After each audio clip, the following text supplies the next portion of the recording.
صحابہ باہم بیٹھے ہوئے تھے اور آج تذکرہ چل رہا تھا نبیوں کا. ایک نے بولا حضرت آدم علیہ السلام کی بڑی شان ہے، وہ ابو البشر ہے، انسانیت کا نقطہ آغاز ہے.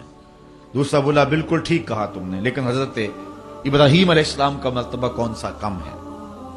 وہ بیٹے کی گردن پہ اللہ کے نام پہ چھری رکھ دیتے ہیں اور جلتی ہوئی آگ کے انگاروں میں چھلانگ لگا دیتے ہیں. تیسرا بولا حضرت موسیٰ علیہ السلام کا مرتبہ کون سا تھوڑا ہے، ہاتھ میں عصا ہے، سر پہ امامہ ہے، اور فرعون کے دربار میں کھڑا ہو کے اللہ کا نبی توحید کا اعلان کر رہا ہے. ایک نے کہا حضرت عیسیٰ علیہ السلام کی شان کون سی کم ہے. یہ گفتگو کر رہے تھے، آگے تذکرہ تو آنا ہی حضور کا تھا، لیکن حضور خود تشریف لے آئے. جس کا تذکرہ ہونا تھا وہ خود ہی آ گیا. آقا کریم فرمایا صحابہ کیا گفتگو کر رہے تھے؟ بلا جھجک کہا ہم نبیوں کا تذکرہ کر رہے ہیں. آج تو ایک پیر دوسرے پیر کا نام نہیں لینے دیتا، لیکن صحابہ نے کہا کہ حضور ہم نبیوں کا ذکر کر رہے ہیں. حضور خوش ہوئے، فرمایا تم نے کہا آدم صفی اللہ ہیں، ہوا کذالک، بالکل ایسے ہے. تم نے کہا نوح نجی اللہ ہیں، ہوا کذالک، بالکل ایسے ہے. تم نے کہا ہے کہ موسیٰ کلیم اللہ ہیں، ہوا کذالک، بالکل ایسے ہے. تم نے کہا عیسیٰ روح اللہ ہیں، ہوا کذالک، بالکل ایسے ہیں. آگے فرمایا الا وانا حبیب اللہ، سن لو میں بھی اللہ کا حبیب ہوں. لواء الحمد بیدی یوم القیامہ، سارا حمد کا جھنڈا قیامت کے دن میرے ہاتھ میں ہوگا.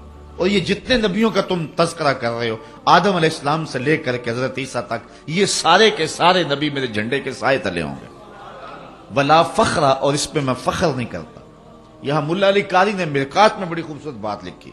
وہ کہتے ہیں بات فخر والی ہے، کرتے کیوں نہیں؟ ابو البشر، انسانیت کا نقطہ آغاز، جھنڈے کے سائے تلے کھڑا ہو، بات فخر والی ہے کہ نہیں؟ وہ ایک زمانہ تھا کہ کسی شخص کی والدہ فوت ہو گئی، تو ان کا شوق تھا کہ چیلم کی تقریب میں میری حاضری ہو. تو اس نے کہا جی ہمارے اس مجمع میں بڑے سول اور فوجی حکمران آئیں گے، آپ کو پیغام دینے کا موقع نصیب مل جائے گا، اتنے لوگ بہانے سے اکٹھے ہوں گے. ہمارے ہاں ایک ایٹمی سائنسدان آئیں گے، تو آپ تو پھر آئیں. تو مجھے بھی شوق تھا انہیں دیکھنے کا، تو میں ان کے ہاں چلا گیا. جس کی والدہ فوت ہوئی اس کا تو سب کچھ اجڑ جاتا ہے، لیکن میں نے اس شخص کو دیکھا کہ اس کے پاؤں زمین پہ نہیں لگ رہے تھے، اس خوشی میں کہ آج میرے گھر کے اندر ایسے ایسے مہمان ٹھہرے ہوئے. یار جس کے گھر کے اندر چند معزز اور معتبر مہمان ٹھہرے ہوں، خوشی سے اس کے پاؤں زمین پہ نہ لگیں، اور جس کے جھنڈے کے سائے تلے نبی کھڑے ہوں، پھر اس کی کیا کیفیت ہوگی. لیکن کہا ولا فخر، میں فخر نہیں کرتا.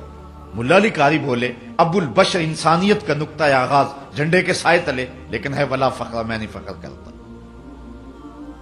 شہنشاہ حسینہ، ماہ خوباں، جس کے چراغ حسن سے پورا مصر روشن ہو گیا، جناب یوسف علیہ السلام جھنڈے کے سائے تلے کھڑے ہیں. بات فخر والی ہے کہ نہیں ہے؟ کہا ولا فخر، میں نہیں کرتا. پاؤں کی ٹھوکر سے مردے کو زندگی دینے والا، اللہ کا جلیل القدر نبی، بن باپ کے پیدا ہونے والا، عیسیٰ روح اللہ، ماں کی آغوش میں نبوت کا اعلان کرنے والا، اللہ کا جلیل القدر نبی، ماں کی آغوش میں اپنی نبوت کا اعلان کرنے والا، اور اللہ کی طرف سے انہیں کتاب عطا کر دی گئی، وہ کہے جھنڈے کے سائے تلے کھڑا ہے. بات فخر والی ہے کہ نہیں؟ کہا ولا فخر، میں نہیں کرتا. ملا علی قاری کہتے ہیں جب بات فخر والی ہے تو کرتے کیوں نہیں؟ پھر خود ہی کہا یہ حضور کے لیے فخر کی بات نہیں ہے کہ نبی جھنڈے کے سائے تلے آئے، بلکہ یہ نبیوں کے لیے فخر کی بات ہے کہ حضور کے جھنڈے کا سایہ مل گیا ہے. فخر کا دل میں دریچہ باز کرنا چاہیے، جن کا تو آقا ہے ان کو ناز کرنا چاہیے. یہ ان کے لیے ناز کی بات ہے کہ حضور کے جھنڈے کا سایہ نصیب ہو گیا. لوگ چاند پہ جا کے فخر کر رہے ہیں، میرا نبی چاند کو قدموں میں بلا کر بھی فخر نہیں کر رہا. یہ حضور کے لیے فخر کی بات نہیں کہ چاند کو بلایا ہے، یہ چاند کے لیے فخر کی بات ہے کہ حضور نے بلایا ہے. اگر اشارہ کسی اور سمت اٹھتا تو وہ بھی قدموں میں سلامیاں پیش کرتا. تو اب دیکھیے کہ یہاں حضور علیہ الصلوۃ والسلام کا ذکر اور انبیاء کا ذکر ہوتا ہے.